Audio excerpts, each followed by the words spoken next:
Hi, I'm Kate Perdoni. And I'm Michael Gadlin. Welcome back to Arts District on Rocky Mountain PBS. The reputation of the American West as a prime locale for landscape painters exploded in the 20th century. Following in the footsteps of Monet and Van Gogh, Sargent and Homer, Western artists who paint outside or en plein air have pursued their vision along the California coast, down to Death Valley, and across the Rocky Mountains. Arts District producer Dan Garrison ventured into Colorado Canyon country during a recent plein air event where there seemed to be no ceiling for scenery. After ages and ages of being confined to the studio, the plein air revolution set artists free with their portable easels and tubes of paint to bring to life, in natural color and light, the gardens of Giverny, the Arlesian countryside, the Hudson River Valley, and now the massive canvas of the Colorado National Monument during its newly created Plein Air Invitational, where many artists like Maggie Cook and Charles Morris work happily and quickly out in the open with pastels and oils. Being outside is an emotional thing for me. As far as the scenery goes, it grabs my heart. I really enjoy the experience of being outside more than being in the studio. The Impressionists was really the ones that kicked it off, and it became a big thing. They were painting fast, getting the impression of a subject. The longer you paint, you start chasing the light because the light is moving, shadows are moving, but that is actually what makes plein air valuable, is that you paint quickly. Some people are better at it than others. When I'm doing a plein air, I want an impression of the place. And if I feel there's movement in it, then I want to depict that somehow. I'm not necessarily successful. In fact, very often I'm not. Maybe this time, maybe I'll have an epiphany. That's what I'm hoping for.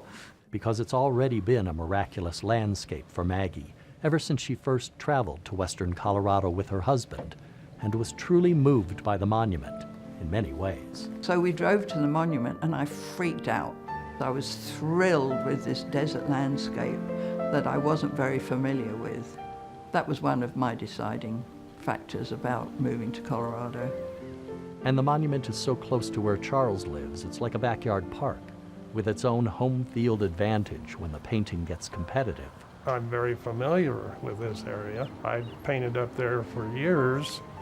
We're all going to be pretty much painting in the same areas, but I do know, I do know some of the better spots. So sure, it's a good advantage, and I need every advantage I can get. This year is considered an invitational, a juried type of event to encourage the more well-known plein air painters to come in and paint it. They're bringing in some pretty tough competition this year. There's going to be good art.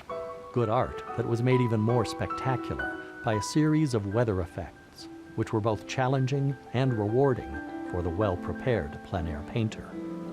One of the values of plein air painting is that you're out there experiencing things at the moment. You're feeling the heat or the cold. That gets into the painting. Or onto the painting, when conditions put the durability of the pigments to the test.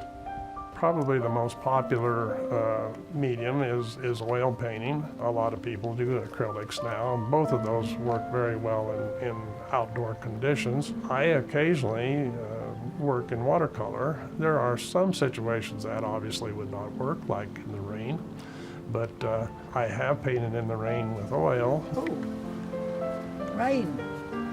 Got water on it. Other media are trickier when wet, but Maggie has been mastering the art of plein air pastels ever since she got her first box as a gift from her husband, and it gave her a moment of sensory ecstasy. I looked at them and the colors were just gorgeous. I really wanted to eat them because they looked delectable. They looked like candy. It was her hunger for color that began a feast of speed painting that's perfect for keeping up with the rapidly changing conditions of the plein air. Very, very quickly. I scribbled all over the pastel paper. I wasn't timid at all. And out came this wonderful picture. I was really thrilled with it. Any artist who has a taste for something in red will be pleased to find it predominant in the monument palette. which is also reflective of all the other rainbow shades botany and geology have to offer.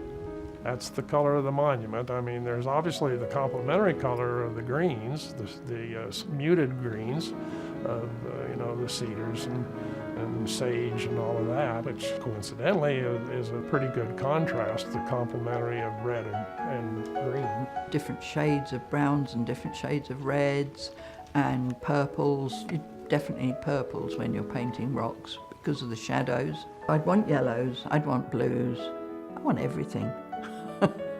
Although in painting, as in life, any of the grand Canyonland views will always leave artists wanting more, even when they've planned to be surprised by whatever might appear out of the plein air of the monument.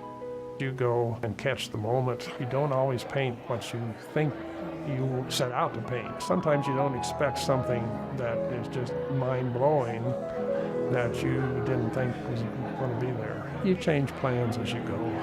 It's a big view, you can't paint the whole thing. You need a canvas a mile wide.